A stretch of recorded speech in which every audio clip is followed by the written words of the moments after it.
This is a message to all you men out there that go around having sex with people that you often don't really know, some of whom have mental health or emotional problems, and then you ghost them or stop talking to them. What ends up happening a lot of times, these women will start reaching out, throwing the sexual encounter back in the man's face. More often than not, we see the man start apologizing. I'm so sorry, and I was drunk too. I'm sorry if I made you feel that way, and so on and so forth. Here's the problem with that. If you didn't do anything wrong, stop apologizing. Yes, I agree that sometimes apologizing can just make the situation go away. However, those apologies that you make to that person that you hooked up with and then ghosted, they often get used against you.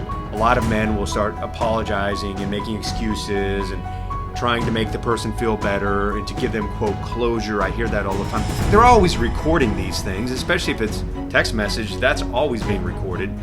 There's a record of it. So now you're telling them what they want to hear, and at the same time admitting, or at least it looks like you're admitting, to some sort of criminal conduct. Stop apologizing for things you didn't do. If you think the person's trying to set you up or is emotionally unstable, there are ways to get out of that situation without falling on your sword and apologizing to things that didn't happen or you didn't do. Stop having sex with crazy people too. That would be a good start. If someone's trying to set you up and calling you and saying, "Oh, Johnny, you know you had sex with me when I was too drunk. Why did you do that?"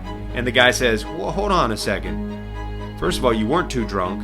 You only had 3 drinks. Second of all, you invited me back to your apartment. You drove the car. You brought me into the bed. You're the one who got the condom. You're the one who was on top of me. And then you did this, that, and the other to me. And then the next day I was like, listen, what happened happened. I'm not talking to you again." When someone says something like that in one of these recorded conversations, that usually is the end of the case. It doesn't get prosecuted. And if it does get prosecuted, we can use that to exonerate you. So stop apologizing and being a wimp. If someone's saying you did something, push back and stand up for yourself.